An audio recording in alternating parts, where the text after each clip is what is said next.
ਤੇ ਟੋਟਰ ਚਮਕਦਾ ਜੀ ਇਹ ਯਾਰ ਰੂਪਾ ਨਹੀਂ ਮੁੰਡਾ ਜਾਣਦਾ ਢੋਲ ਬੜਾ ਜ਼ਬਰਦਸਤ ਲੇਕਿਨ ਵੇਖਣ ਵਾਲਿਆਂ ਨੇ ਇੱਥੋਂ ਵੇਖ ਕੇ ਆਖਣਾ ਇਹਨੇ ਸਾਰਾ ਮਟੀਰੀਅਲ ਲਗਾ ਢੋਲ भाईजान अस्सलाम वालेकुम। ਵਾਲੇਕੁਮ ਸਲਾਮ। क्या हाल जी वीर जी, ठीक हो? खरीद है से ठीक है। ਠੀਕ ਹੈ ਜਨਾਬ। अच्छा भाईजान ਇਹ ਕਿੱਥੋਂ ਬਣਵਾਉਂਦੇ ਹੋ ਤੁਸੀਂ ਇਹ ਜਿਹੜਾ ਢੋਲ ਹੈ? ਸ਼ਹਿਰ ਗੁਜਰਾਤ। ਗੁਜਰਾਤ। ਹਾਂਜੀ ਠੀਕ ਹੈ, ਪਾਕਿਸਤਾਨ ਵਿੱਚ ਗੁਜਰਾਤ ਜਿਹੜਾ ਉਹ ਮੰਡੀ ਹੈ ਹਾਂਜੀ ਹਾਂਜੀ ਢੋਲਾਂ ਦੀ। ਅੱਛਾ, ਤੇ ਤੁਹਾਨੂੰ ਕਿਸ ਤਰ੍ਹਾਂ ਪਤਾ ਚੱਲ ਜਾਂਦਾ ਹੈ ਕਿ ਫਲਾਂ ਜਗ੍ਹਾ ਤੇ ਕੋਈ ਮੇਲਾ ਹੈ ਕੋਈ? अस्सलाम वालेकुम। ਨੁਮਾਇਸ਼ ਕਰਦੇ ਨੇ ਸਾਨੂੰ ਭਾਈ, ਆਪ ਕਰਦੇ ਨੇ ਅੱਛਾ। ਹਾਂਜੀ ਤੁਹਾਡੀ ਯਾਨੀ ਕਿ ਇੱਕ ਤਨਜ਼ੀਮ ਬਣੀ ਦੀ ਹੈ ਕੋਈ ਢੋਲੀਆਂ ਦੀ? ਹਾਂਜੀ ਉਹ ਤਨਜ਼ੀਮ ਦੇ ਤਹਿਤ ਤੁਸੀਂ ਕੰਮ ਕਰਦੇ ਹੋ ਹੈਂ? ਜੀ ਜੀ ਠੀਕ ਹੈ। ਅੱਛਾ, ਇਹ ਕਿੰਨੇ ਕੁ ਦਾ ਇੱਕ ਢੋਲ ਮਿਲ ਜਾਂਦਾ ਜੀ? 30,000 40,000 50,000 60,000 70,000 ਦੀ। ਇਹ ਕਿੰਨੇ ਦਾ ਜੀ ਯਾਰ? ਇਹ 50,000 ਰੁਪਏ ਦਾ ਸਾਡੀ ਹੈ। 50,000 ਦਾ। ਹਾਂਜੀ। ਤੇ ਇਹਦਾ ਨਾਂ ਕੀ ਹੈ ਇਸ ਢੋਲ ਦਾ? ਇਹਦਾ ਸਾਰੇ ਨਾਂ ਇੱਕ ਹੀ ਹੈ ਸਾਰਿਆਂ ਦਾ, ਢੋਲ। ਲੇਕਿਨ ਨਹੀਂ, ਇਹਦੀ ਮਤਲਬ ਮੁਖਤਲਿਫ ਸਾਂਚਿਆਂ ਦਾ ਮੁਖਤਲਿਫ ਜਿਹੜੇ ਦੇ ਸਾਈਜ਼ ਨੇ, ਸਰ ਗੱਲ ਉਹਨਾਂ ਦਾ ਨਾਂ ਕਰਨ ਦਾ ਨਹੀਂ ਮਕਸਦ ਹੈਗਾ? ਇਹ ਵੀ ਢੋਲ ਕਈ ਟਾਲੀ ਦੇ ਹੁੰਦੇ ਨੇ, ਕਈ ਸ਼ਰੀਨ ਦੇ ਹੁੰਦੇ ਨੇ। ਅੱਛਾ, ਇਹ ਟਾਲੀ ਦਾ ਢੋਲ ਇਹ ਢੋਲ ਟਾਲੀ ਦਾ ਹੈ? ਠੀਕ ਹੈ। ਇਹਦੀ ਕੋਈ ਲਾਈਫ ਜ਼ਿਆਦਾ ਹੁੰਦੀ ਹੈ ਜਾਂ ਇਹਦੀ ਆਵਾਜ਼ ਠੀਕ ਹੁੰਦੀ ਹੈ? ਹਾਂਜੀ ਲਾਈਫ ਵੀ ਜ਼ਿਆਦਾ ਹੁੰਦੀ ਹੈ, ਬਹੁਤ ਹੁੰਦੀ ਹੈ। ਚੈੱਕ ਕਰੋ ਜਰਾ। ਹਾਂਜੀ।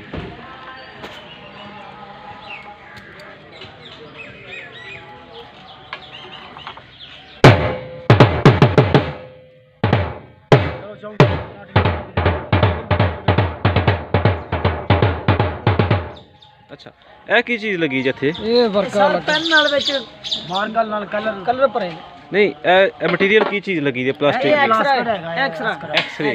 ਅੱਛਾ ਅੱਛਾ, ਐਕਸ।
ਦਿਨੋਂ ਦਿਨ ਮਾਹੌਲ ਚੇਂਜ ਹੀ ਹੋਣਾ ਨਾ। ਹਾਂਜੀ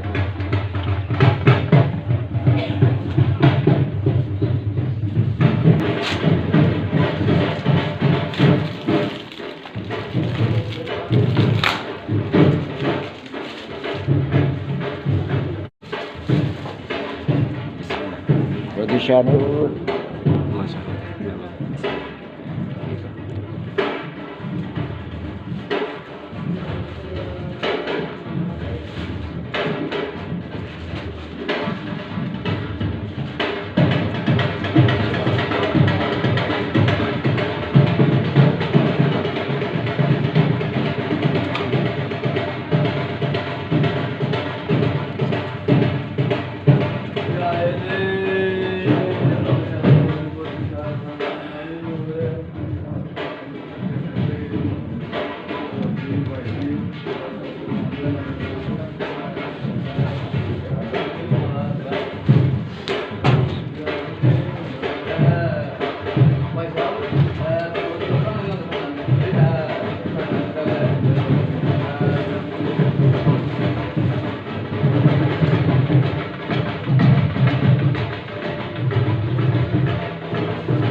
ਮਿਹਰਬਾਨੀ। अस्सलाम वालेकुम।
Hi.